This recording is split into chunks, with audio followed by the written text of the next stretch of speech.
The big news this morning is it's almost over. It's not officially over. The discipline for Deshaun Watson, pending a possible NFL appeal, is 6 games, no additional fine. So the judge decision requires that no massages other than directed by club personnel, no adverse involvement with law enforcement. This one, information is from Tom Pelissero. I was told that the NFL was looking at maybe Deshaun Watson seeking treatment because there is a pattern here. But the judge says that this is according to Tom Pelissero of the NFL Network. Deshaun Watson's pattern of behavior was egregious, but notes that behavior was, quote, nonviolent sexual conduct in explaining the decision to suspend him 6 games per source. I was told this morning at around 8:35, I'd gotten the information that there was going to be 6 games and no fine. But also, the NFL didn't or doesn't want to appear to be weak. They wanted an indefinite suspension. But the NFL Players Association felt pretty good that this was going to be somewhere between 2 and 8 games. And they are asking the NFL to move on with this. Now, this is the situation. Roger Goodell is not supposed to be the judge, jury, and executioner because the judge made the ruling. But he still is because he's the appellate judge. You want to appeal this, it's Roger Goodell who hears this. Now, if he chooses to. But I was told that the NFL did not want to appear weak here. Now, they may accept this, although I think that the optics of that are bad too. They got 3 days to appeal this. I get the feeling the NFL wants to show strength here that, hey, we don't agree with this. 6 games. Now, privately, they're probably saying it'd be great to just move on with this because we're heading into the season. Camps have opened up. But Roger Goodell and the NFL have to look at this and say, perception-wise, how do we look? But they didn't make the ruling. And that's really important, that they put sort of the onus on the judge, Sue Robinson, basically saying, you make the decision. You're making the decision. But Deshaun Watson, he settled 3 cases, civil cases, overnight. So there's one more that's pending. I'm guessing that Deshaun Watson's legal team said, hey, let's do our best. Let's get all of this settled the best we can. One is apparently going to go to trial, so 24 of the 25. But it was stressed to me the NFL can't appear weak. It's got to be, we got to fight this. We wanted an indefinite suspension. They basically, from what I'm told, the NFL wanted banishment. Like they were kind of trying to push as strongly as possible to say, he shouldn't be in the league. And for, an amount of time that was more than 1 season. So he got 6 games. Keep in mind the signing bonus he signed with the Browns, not affected by this. He makes $1 million in salary this year. So if we look at 6 games, who's good at math? Paulie, I'll go to you. It's around $350. I'm not that good at math. $350,000. Yes, he's going to lose $350,000 of his $1 million salary. If this were under last year's salary, I think Deshaun was making like 22 last year. He would have lost, or 25 last year. He would have lost $11.5 million under last year's salary. Now keep this in mind. The NFL Players Association put out a press release, and this was this was in advance of the judge's decision. The NFLPA, from what I'm told, wouldn't have put this out if Deshaun Watson got an indefinite suspension. They had an idea because the NFL Players Association did have a representative who's in there for the hearing. They had a sense, so did Deshaun Watson's team, of how this was going. The NFLPA sent out a press release saying, we want to reiterate the facts of this proceeding. First, we have fully cooperated with every NFL inquiry and provided the NFL with the most comprehensive set of information for any personal conduct policy investigation. They're basically saying this is why, regardless of her decision, the judge, Deshaun, and the NFLPA will stand by her ruling, and we call on the NFL to do the same. They would not, from what I'm told, have put that out there if he got 12 games, 14 games, 16 games, and indefinite suspension. How did they know? How did they know? Because I asked a source, I said, was there any compromise? And I'm told both sides were firmly entrenched, was the description. Firmly entrenched in their side. The NFL wanted this. Players Association, I think, was looking for 2 to 8 games. And the NFLPA had to know something was going on here.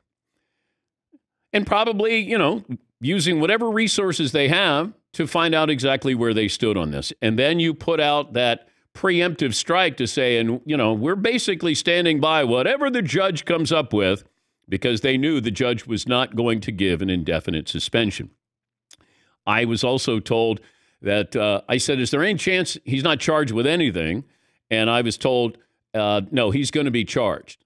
But would he be fined? Now, I was told that they toyed with $10 million fining him because they knew he wasn't going to be affected in this first year with his salary with the Cleveland Browns. I don't know what else is going to happen with this. I don't know if the NFL is going to say in the next couple of days, they have 3 days to appeal, hey, we're going to fight this. Because then if they do, it goes to Roger Goodell. But does the NFL want this story to be over? That's the key. And there have been times when I wonder if the NFL really cares about the optics. But if 40%, roughly 40% of your audience is female, you might want to reconsider that.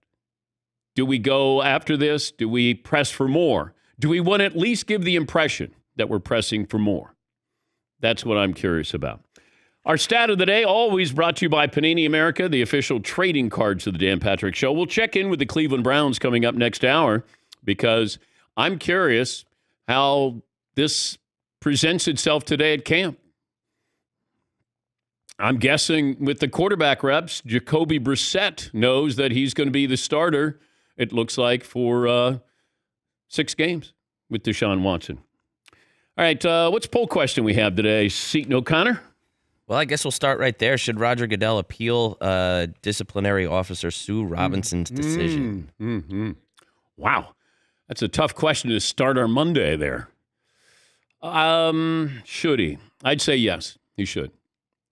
But if you go back to what Tom Pelissero pointed out, according to his source, Deshaun Watson's pattern of behavior was egregious, but notes the behavior was nonviolent sexual conduct. So this is the judge's ruling there. If you're the NFL, is that enough to say, we'd like to get a couple more games out of here? We want to appeal this. But the NFLPA can also appeal. So I don't know if we're done with this, but I'm getting the feeling that the NFLPA certainly is. Yes, Well, Jeff Darlington pointed out on Twitter, and I think it's really interesting that the NFL wanted a year suspension. The NFLPA wanted 0 games, no suspension. And Sue Robinson came down with 6 games. So she didn't even go 50-50 and sort of meet them in the middle there. She went further than that, closer to the NFLPA. Yeah, not even 8 or 9. And I thought it was going to be 8. I thought that might be a sweet spot there, that they could land and both sides would be happy. And maybe the NFL is probably going to look at this and go, do we appeal? If we do, what's the number we want? Because then you want to give the impression that you're not weak here. And that was really important from what I'm told, that the NFL did not want to compromise, because they probably could have accepted 6. But the NFL probably looked at this and said, oh, boy, we're going to get roughed up if we sign off for 6 games. So, got 3 days to appeal it, so not exactly final here. What else do you have, Seton? Well, a lot of Deshaun Watson. Is the ruling fair or unfair? I need to know more about it. I think from the outside looking in, I have to be fair to the process here. And if you have 2 juries that didn't indict him, I'd just like to know a little bit more. Do I think that there's a problem here? Yes. Do I think that there were things that happened that, as was pointed out, a pattern of behavior that was egregious? Yes. See, I think as you move on with this, like we move on, is Deshaun Watson getting help? Because I really think that's part of this, and I was told this probably a month ago, 6 weeks ago, that there was going to be a recommendation for him to get help. Because you can't just go, hey, 6 games, let's go, let's win some games, here we go, come on, Browns. Deshaun Watson's still Deshaun Watson. It feels like they were going to give massages, he wanted prostitution. That feels like that's still a big issue here in play. And if you're going to tell me that, he can only get massages through the team, okay. So are they going to keep an eye on him? I don't know about this. Well, I know, I'm having a hard time reconciling the, say the police's job here, right, where there was not enough evidence to support any kind of charges against Deshaun Watson. But then at the same time, if the NFL has done their own investigation and they're like, we want this guy out of the league. Yeah. Man, there's a wide area in there. There's a lot of gray area in there that is tough to come to terms with. And you can prove less to win a civil case. You don't have to prove as much. But still, there's enough here that I have concern about that. And it's not just Deshaun Watson is a better person now that this is settled. He's still Deshaun Watson. And I think that, to me, has to be clarified. I would think, if I'm the Cleveland Browns, how comfortable do you feel? You got all that money guaranteed. You feel comfortable? Is he a changed man? How's he changed? Did he change for 6 months? What's it going to be like here next year? Those winters in Cleveland get cold, I'm just going to say. Yeah. Yes, Seton. Yeah, I mean, even if you remove any type of assault allegation, it's still alarming behavior. Yes. That's like, dang, dude, somebody, like you said, somebody's got to rein this dude in a little bit. When the judge says pattern of behavior egregious, nonviolent sexual conduct. Yeah.